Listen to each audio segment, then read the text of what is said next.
Assalomu alaykum, to'rdagi barliq roman anglag'uchi do'stlar. Biz Misr yozuvchisi Ehson Abduquddus yozgan Yigit degan shundaq bo'lsa degan romanni o'qishni davomlashtiryapmiz. Oldingi qismda Ibrohimning muhitlar bilan xo'shlashib uydan chiqib ketgan yerlarini o'qigan edik. Endi davomini o'qiymiz. Bu oiladagi hammasi o'z hujralariga kirib ketib qoldi. Ularning Ibrohim bu uyda turgan 4 kundan beri jiddilashib ketgan nervlari bo'shashqandek bo'ldi. Har kim mushaqqatlik, mushkul uzun safardan omon eson qaytib kelgandek. Shundaqla kasalning xatarlik bosqichi o'tib ketib, yaxshinishqa mongandek bir xil yeniklik his qilishatdi. Bu hissiyot boshqa har qanday hissiyotga o'xshamaydi. Buvay Torusqa qarab kulimsirab yotatdi. Uning nafas ilishlari joyida, ko'nglida faxrlanish tuyg'usi, oilani xavf-xatardan omon saqlab qolgan oila boshlig'ida bo'ladigan tuyg'u edi.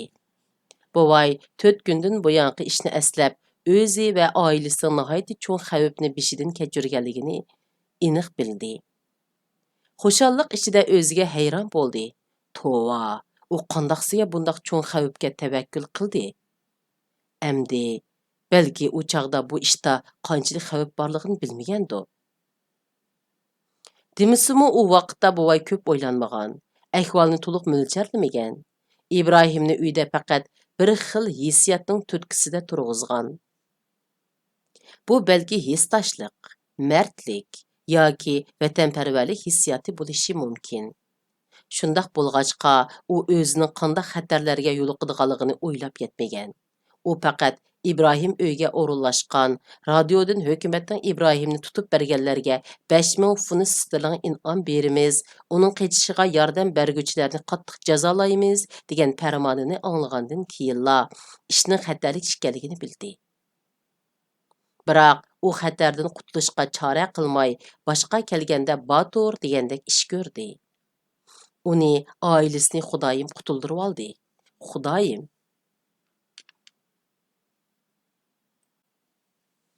Buvay o'zining qibliga qarab yotganligini sezib, ichida Alloh taologa shukr sano etdi.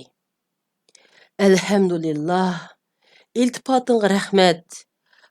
Shafqati ulug' Alloh. Shundaqdimi buvay ko'nglidagi faxrlanish tuyg'usini bosolmadi. U İbrahimning turmadan qochganligini, hukumatning uni izlab yurganligini bilib turib, uyda panohlandirdi. İn'om ilishni xiyoliga keltirmadi. Türmege solinish xavfiga pisand qilmadi. Abdulhamdining yuzsizlik qilib tahdid silishlariga har xil chora tadbirlar bilan taqobil turdi. Shundaq ishkan, qandoqmi faxrlanmay tura olsin? U faxrlanmay kim faxrlansin? U azaldan vatanparvar harakatlarni kuzatib kelgan. Qatnashib boqmagan. To'g'ri, u Zug'lunning nutqlarini yodlagan. Ammo xizmatdoshlari bilan muzokiralashganda foydalanish uchun shunday qilgan. U gazetlarga bisilgan vatanparvarlik haqidagi voqealarga alohida diqqat qiladi. Har xil farazlarni qiladi. Ammo bularni faqatla oshkorlamaydi va ijro qilmaydi. U Hafiz İbrahim va Shavqilarning she'rlarini o'qigan, vatanparvar yozuvchilarning maqolalarini ko'rgan. Bu she'r maqolalarda ko'ngildagi gaplar aytilganligini his qilgan, lekin teshig chiqarmagan. Boshqalarning ifodalab berishi, yezib berishi, boshqalarning inqilob qilishi, qurbon berishlari bilan qanoatlanib qolgan edi. Biror harakatning aktivi, passivi bo'ladi. Harakat qiladiğini va qarab turadiğini bo'ladi. U hozir vatanparvarlikda namoyishga qatnashganlardan, yozuvchilardan, hatto inqilobiy qurbonlardan qilishmaydi. Mana fursat kelibdi, u buni namoyon qila oladi. Shundaq ishkan, buni yushirib nima qilsin? U qandoqmi faxrlanmay, mamnun bo'lmay tura olsin? Buvayning ko'ngli bo'lakchilar yayrab ketdi. U xotini tarafga o'rildi. Xotini uningga dumbisini qilib yotatdi. U xotinini o'zdek yaxshi eri bo'lganligi uchun tabriklamoqchi bo'lgandek uning to'lg'an badniga qarab kulib qo'ydi. Mo'may bugungi ishni o'ylamaydi. İbrahimni xiyoldan butunlay chiqargan edi. Chunki u necha kunlar turib ketgan mehmon-da. İbrahimning kelishi bilan paydo bo'lgan qiyinchilik, xavf-xatar hamma vahima mana bugun yo'qoldi. Endi uning ko'ngli joyiga tushdi. Mo'may ata nima ishlarni qilish xususida bosh qottirsala bo'ladi-ku. U ata uyni ravrus tozalash, derizlarni ichib, kirliklarni almashtirish, ishik boqar aliga gilamlarni qaqtirishni ko'ngliga pukdi. To'satdan bir ish esi keldi-da past ovozda: "Dadisi, dadisi, uxlab qoldimi?" dedi. Buvaymi o'xshashla past ovoz bilan javob berdi: "Yo'q, uxlamadim." "Ata, seni yana chaqirtib kelsakmikin deyman. Yetqa oz qoldi. Ishlarga uningdan boshqa hech kim yetisholmaydi." "Mayli", dedi buvay kulib. "Biroq opasi uni boshqalarga bervatmagandi. U ochko'z ayol, saqlab turolmaydi. U bizdek yaxshi oilani, sendek yaxshi mo'mayni nerdan topalaydi?" dedi buvay kulib. Mo'may kulib qo'ydi. Keyin xushalliq ichida ko'zlarini yumdi. Uzun o'tmayla xo'rak tortib uxlab ketdi. Buvaymi ko'zini yumdi, ammo darrov yana ko'zini ochdi. Chunki ko'ngliga o'g'lining ishlari kelib uni beorom qilgan edi. Muhit İbrahim boshlagan yo'lda mingiveramo? Boshqalarga o'xshash siyosiy harakatlarga qatnashib, yoshurun o'ldirishdek ishlarga aralashib qolarmi? Namoyishlarga qatnashsa yorinib qolarmi yoki uning jasadini xalqlar ko'tarib kelarmi? U turmagami tushib qolarmi ha? İbrahimga o'xshash hukumatning qo'lga ilishidan qechib yurarmi? Yo'q, undaq bo'lmaydi. Lekin Muhit uningdan yoshirincha maktabda İbrahimning og'inisi bilan ko'rishibdi. Ular bilan qechish ishini so'zlashibdi emasmi? Bu o'g'ilning tunji qitim qilgan ishini dadasidan yoshirishi edi. Buvay burun o'g'li nima qilyotidi, nimalarni o'ylayotidi, hammani bilib turadi. Ammo hozir o'g'li boshqalar bilan uchrashganligini uningdan yoshiribdi. U yana nima ishlarni yoshargandi? Keyin yana nima ishlarni yoshirar? Kim biladi? İbrahim yana uningga qandoq nimalarni o'rgatib qo'ydi. Ular balki aloqalashib turishga kelishgandi. Yo'q, bo'lmaydi. Undaq qilishga hargiz bo'lmaydi. U o'g'lining kelajagini obdan o'rlashtirib qo'ygan. O'g'lini hargiz mayli qo'yatmaydi. Bu yil o'g'li bakalavrlik unvoni oladi.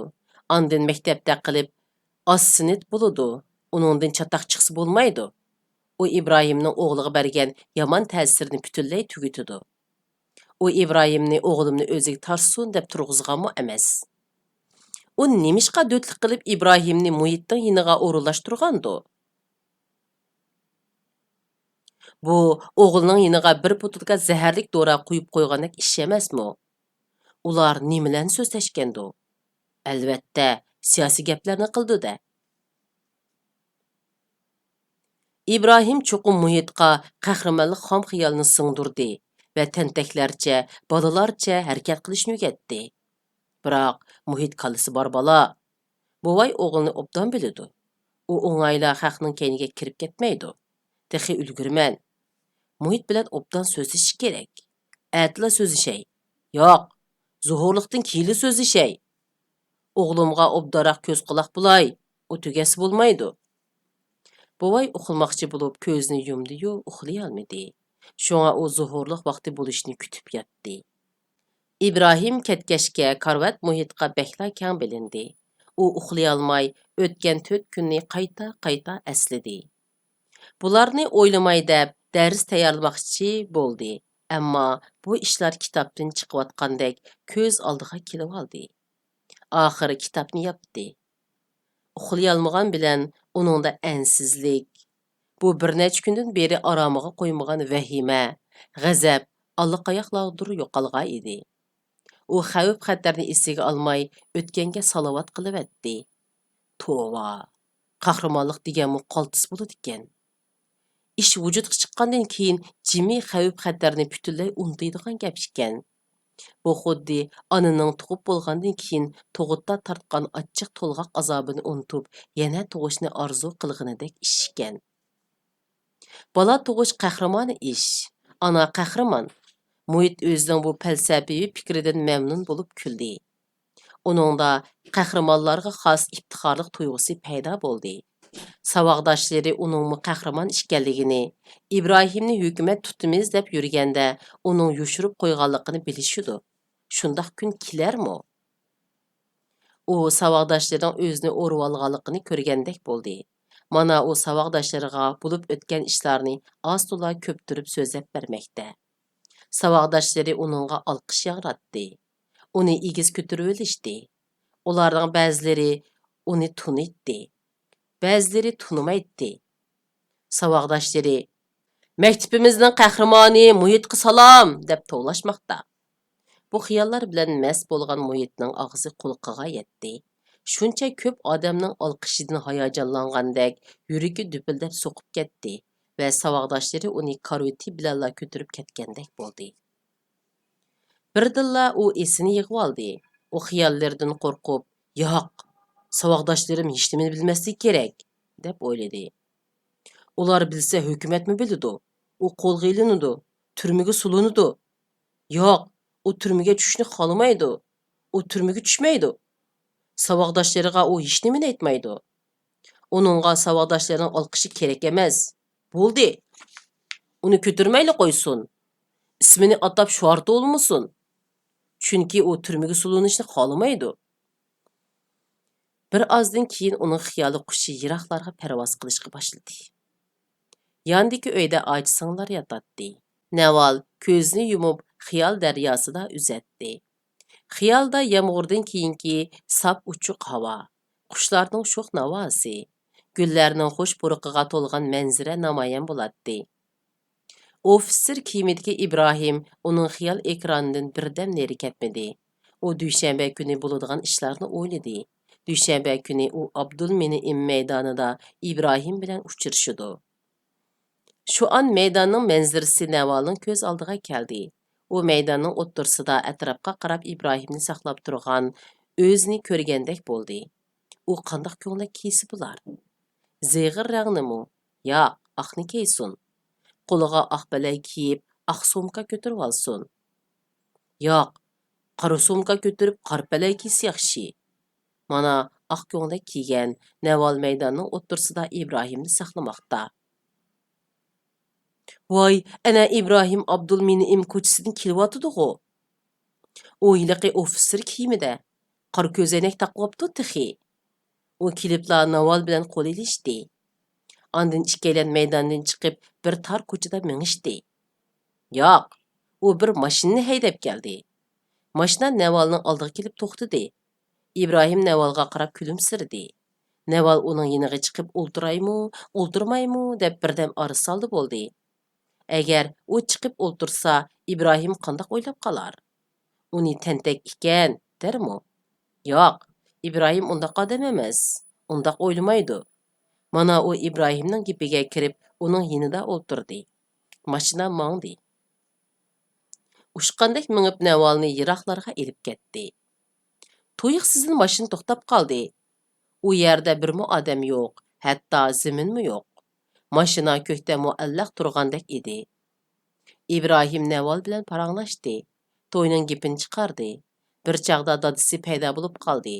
Dadisi bu to'yga qo'shilarmi? Naval dadisini beshini chayqab, qo'shilmagandek tasavvur qilib, ixtiyorsiz qo'shimsini turdi. Arqadınla yana tatlı gülümsiridi. Chunki u dadisining oq ko'ngil ekanligiga oxir qo'shildiganligiga ishonadi. Naval ana shunda xiyollarni qiladi. Ko'z oldidagi manzaralar o'zgarib turadi. U Qur'on Karim va İbrahim xat yozgan qog'oz silingan kichkina qutini ching siqimdib olgan.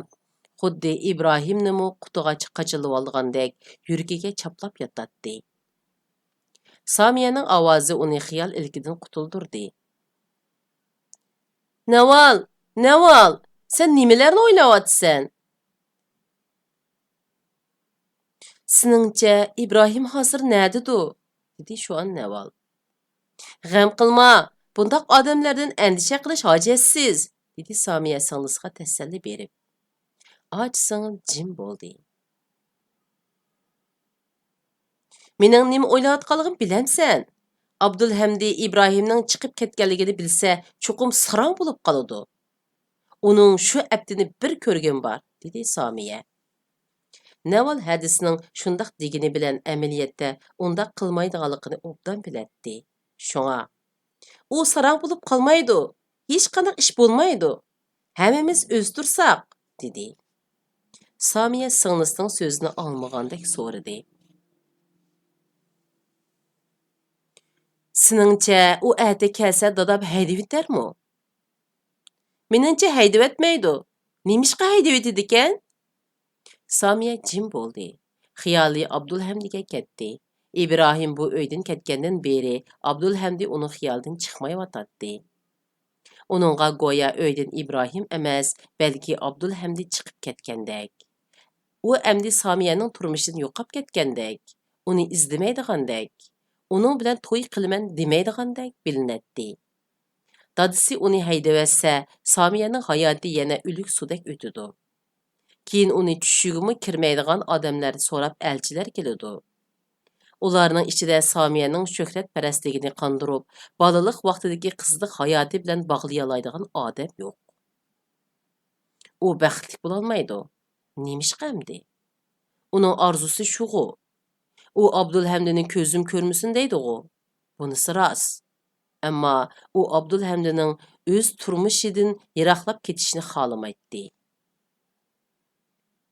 İbrahim uydan chiqib ketganda u singlisi bilan birga yig'lab ketdi. İbrahim uchun emas, balki Abdulhamdi uchun yosh to'kkanligi o'ziga ayon edi. Somiya chigish xiyollarni o'zidan neri qilib pichirlab so'rdi. Siningcha Abdulhamdi qanday qilar? U singlisining Abdulhamdi bir amal qilib sen bilan to'y qiladi deyishni umid qilgan edi. Ammo Naval boshqalar javob berdi. Meningcha u hech narsa qila olmaydi. U nima qila oladi? Somiya yanala umid bilan so'rdi. Aytqina, bizning İbrahimni ketkizayotganligimizni, uni aldab qo'yganligimizni bilsa, u jim turarmi? Naval hadisiga o'rilib mehribonlik bilan. Somiya, qarg'ina, sen Abdulhamdini yana burunqideklar yaxshi ko'rdikansan, ha? Dedi kulib. Somiya o'z sirini yushirmoqchi bo'lib terikdi. Yo'q gapni qilmay uyqungni uxlag'ina. Somiya darrov singlisiga do'mbisini qilib, xuddi o'z muhabbatini va muhabbatlik yuragini yushirib qo'ymoqchi bo'lgandek yotqonga ching chumkaldi. Naval yana xiyolga patdi. Ko'z oldida har xil manzaralar paydo bo'lishga boshladi. Ko'zlari chaqnadi, miyiqida yaqinlik tabassum jilva qildi. Qo'ng'iroqliq soat jiringladi. Zuhurliq vaqti bo'lgan edi. Mo'may uyg'ondi, ammo ko'zini ochmay. Dadisi, dadisi, hey dadisi. Zuhurliq vaqti bo'ldi, deb to'ldi. Birdan jim yetib yana to'ldi. Dadisi, qo'psila, dadisi, hey, tez qo'psila. Zuhurliq vaqti bo'ldi. Sen berib tomog'ini isitqin. Men birdam yetib olay, dedi bo'y uyg'onib. Mo'may ko'zini ochmayla erinibgina o'rnidan turdi. Ondan asta ko'zini ichib karvatdan tushdi. Voy, nima bo'lgandi men? Bütün bedenimi yengni sanchigandek og'rib ketyotdi-ku, dedi u. Mo'may eg'ir qadam tashlab, qizlari yotgan uyga berib eshikni chekdi. Uy ichidan Navalning ovozi anglandi. Uyg'ondiq, apa! Mo'may boshqa gap qilmay oshxonaga kirdi. U bekla beorom bo'layotqachqimikin o'rindiqda o'ltirib o't yoqdi va o'choqqa tomoqni qo'ydi. Uzun o'tmay hamma uyg'ondi va yig'ilib zuhurliq yeyishga boshladi. Ular tomoqni majburiyat yuzasidan yeyotgandek yeydi. Hech kim İbrahim to'g'riliq gap ochmadi. Muhit meva sharbatini ichib bo'lib o'rnidan turdi. Buvay go'yo uxlash vaqtini ilishga ko'zi qiymagandek o'g'liga qarab sal ishkilandi. Ondan Muhit, to'xta, san gapim bor, dedi. Muhit savol nazarida dadasiga qarab qo'yib, o'rnida o'ltirdi. Qizlar bir-biriga qarshi olib o'rnidan qo'zg'aldi. İşkinglar, taxsilarni soğuchilab qo'yinglar. Ertiganlikka yumoq oson bo'ludi, dedi mo'may ularni haydagandek. Och singlar chiqishib ketishdi. Mo'may uf tartib qo'yib, qizlarning kaynidan chiqdi. Muhit qani gap qilsila, degandek dadisiga qardi. Bovay ichindagi meva sharbetini bir sumirib tamkin holda. Manga sen İbrahimning do'sti bilan qandoq uchrashganligingni aytib bermading-ku, dedi. Muhit ko'zaynigim tushib ketmisin degandek ixtiyorsiz ko'zaynigini bisib qo'ydi-da, beshini sidib ustalga qarab o'ltirdi. U dadisining bu ishni so'raydiganligini pamlagan, ammo hozir so'raydiganligini xiyoliga keltirmagan edi. Maktabda İbrahimning og'inlarining biriga uchrab qilib uningga İbrahimning bir qur ofitser kiyimi so'raganligini, mashina akilib meni saqlasin deganligini aytib qo'ydim, dedi Muhit past ovoz bilan. Bovay uning so'zini bo'lib etdi. U İbrahimning nada uchirganligini so'ramadimi? So'radi, men uni aytolmayman dedim, dedi Muhit darhol. Shundoq desang u ishondimi? Muhit ishning sal chatoq bo'layotganligini sezdi. Ha, u ortiq gap qilmadi. Harbiy kiyimni uningdan qandoq ekelding? Atsi uning bilan maktab sirtida uchrashib ekeldim. Muhit aytayotgan yolg'on gaplarini ichiga singdiratmoqchi bo'lgandek tukurigini yutdi. Dadisi o'g'lining ko'zlariga tikilib so'rdi. Sizlarni biror odamning kuzatmaganligini qandoq bilasizlar? Ish 1 minutda bitdi. Bovay o'g'lini do'tlik qilibsan deb ayblagandek jim bo'ldi. Keyin zardi bilan: "Berishdan burun menga nimishqa aytmading?" dedi. Muhit sal huduqdi. Dadisiga qaramay turib: "Sizlarni avor qilmay dedim", dedi. "Meni avor qilg'izmay deydigan boshqa ishingmi bormi?" dedi bovay ta'na qilib. "Yo'q, dada yo'q. Rost. İbrahim bilan nim maslahatlarni qilishding, kim biladi?" Muhit javob bermadi. "Nima deb gap qilmaysan?" Bovay ochiqlandi. "Hech nimani maslahatlashmadik. Sizlardan yo'shiradigan hech ish yo'q", dedi Muhit tasda. Bovay o'g'liga qarab bir oz turdi. Ondan o'zini tutib olgan qiyofatda: "Muhit, quloq sol. İbrahimni uyimizda turg'izganligim siyosiga aralashganligim emas. Seningmi siyosiga aralashishingga ruxsat qilmayman. U bizdan yordam talab qildi. Shunga uni qutuldirib oldik. Biz uningga o'xshashmaymiz. U qilgan ishlarni biz qilmaymiz. Bildingmi?" dedi. "Bildim dada. Maktab bitirishingga 2 oy qoldi. Uningdan keyin nima qilsang ixtiyoring. Biroq maktabni bitirishdan burun men sana ega. İbrahimning og'inlari bilan boldi-keldi qilmaslikqa, mendan yoshirin ish qilmaslikqa va'da ber." Muhit bu suhbatni tugatishga oldirdi. "Dada, va'da beray." "Nimaga va'da bersan?" "Har qanday ishni sizdan yoshirmaslikqa, siyosiga aralashmaslikqa, İbrahimning og'inlari bilan bordi-keldi qilmaslikqa va'da beraman." Bovay o'g'lini o'zining ishonchisi bilan tutib turmoqchi bo'lib: "Sen azimat, gapingga ishonaman", dedi va o'rnidan turdi. "Berib uxlag'in." Bovay hujrasiga mangdi. Muhitmi chiqib ketdi. Atsi atiganda bovay ishik boqarga Al-Ikram gazetini akeltirdi. Bu uning tunji qitim ishikdan chiqmay turib gazet setib olishi edi. U İbrahimning qo'lga ilinganlik yoki etib etilganlik xabari bormikin deb gazetga oldirab tinib ko'z yugurtdi. Unda xabarni ko'rmagandan keyin gazetni sofaga tashlab qo'yib ishga berish tayyorligini qildi. Dalan uyga mo'maydan boshqalar orqa-orqadan kirib, bovayga sezdirmay gazetni ko'rib chiqdi. Navot gazetning musibat xabari besilgan yerga kelganda ismliklarni o'qishga boshladi. Ammo o'qib tugatmasdilla ixtiyorsiz tini jo'g'ildab ketdi. Go'yo bir shumliqni xiyoldan chiqarib o'tmoqchi bo'lgandek gazetni tashlab qo'ydi. Bovay ishqi mangdi. Muhit maktabiga ketdi. Öyning hamma derizlari ichildi. Öy tozalash boshlandi. Gilamni tozalashqa ishik boqar Ali tog'ni chaqirishdi. Ular xuddi öydə yot adamning yo'qligini isbot bergizmoqchi bo'lgandek Ali tog'ni u öydən bu öyga ishqa buyurishdi. Naval Muhitning hujrasiga kirdi. U bu öyni İbrahimning uyi deb odatlanib qolgan edi. Uning ko'ziga öyning hamma bulung-pushqoqlaridan İbrahim ko'ringandek bo'ldi. Mana bu İbrahim tamoq yeydigan yer. U İbrahim uxlaydigan yer. Uningga İbrahim nihoyat yaqin yerda turgandek bilindi. Naval xuddi İbrahim o'ziga tikilib turgandek uy ichida u yoqdan bu yoqqa mangdi. U ishkapni ichib İbrahim kiygan shim bilan ko'nglakni ko'rdi. İbrahim harbiycha kiyimni kiygandan keyin bularni silib qo'ygan edi. Naval go'yo İbrahimni quchoqlashga intilgandek ko'nglakni darhol qo'liga oldi. Yana bir chatga qo'yib, shimni chiroyli qatlab, ishkapdagi kiyim osqichga ilib qo'ydi. Orqadilla İbrahimning kiyimlarini yuyib, dazmollab, o'z kiyimlari bilan saqlash niyatida ko'nglakni hujrasiga achiqib ishkapiga silib qo'ydi. Soat 12larda uyni tozalab bo'lishdi.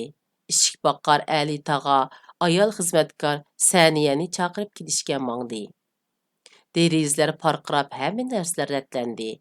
Soat 1ga yaqin ishik qo'ng'irig'i jiringladi. Naval berib ishikni ochdi. Abdulhamdi aldirash kirib keldi va Navalga qarabmi qo'ymay. "Assalomu alaykum" dedi. "Va alaykum assalom." Naval uni masxir qilgandek kulib javob berdi. Abdulhamdi Navalga qaramasdan nihoyat muhim xabar akelgandek ichkariga mangdi. Naval Abdulhamdi İbrahimning ketganini anglasa qandoq bo'lib ketar deganlarni xiyol qilg'ach oshxonaga kirdi. Abdulhamdiga koridorda Samiya uchirdi. U uy ichli kiyimida edi. Abdulhamdi uning bilan salomlashmayla so'rdi. "İbrahim nim qilyotidi?" U shundoq debla Samiyaning yenidan o'tib, İbrahim yotgan Muhitning hujrasiga mangdi. "U chiqib ketdi", dedi Samiya. Abdulhamdi o'z quliqiga ishonmagandek Samiyaga qaradi va gapning ma'nosiga toza yetmasdan so'radi. "Nim deyapsiz?" Samiya uningga alam va ichinish bilan qarab tasalli bergandek nihoyat past ovozda "İbrahim ketdi. Bu uydan ketdi", dedi. Abdulhamdining ko'zlari chaqchib ketdi. U gapni aniq uqib tingirqab qoldi. Ammo shu hamon quvliqi va hamma ishni yomon tarafga o'ylaydigan gumonxo'rligi bilan o'zini aldab ketishganligini sezib oldi-da, xuddi yaralangan yirtqichdek ho'kirdi. "Chiqib ketdi? Nemishqa chiqib ketdi? Shundoqmi gap bo'lamdi?" U shundoq dedi-da, Muhitning hujrasiga yugurdi. Ishni kuch bilan itirib ochdi-da, uy ichiga ko'z yugurtdi. Uning mangzi titrab, burun tushiklari lipildab ketdi. "U nega ketdi? Aytinglar-chu, u zodi nega ketdi?" dedi Abdulhamdi titrak ovozda. Samiya uning voqirishidan qo'rqib, sarosimaga tushdi. "Bilmayman. Azbroy xudo, men bilmayman." Shundoq qilib, bu qitimliq roman o'qishimiz mushargichi bo'ldi. Kelar qitim ko'rishayli. Xayr xo'sh, Allohga omonat.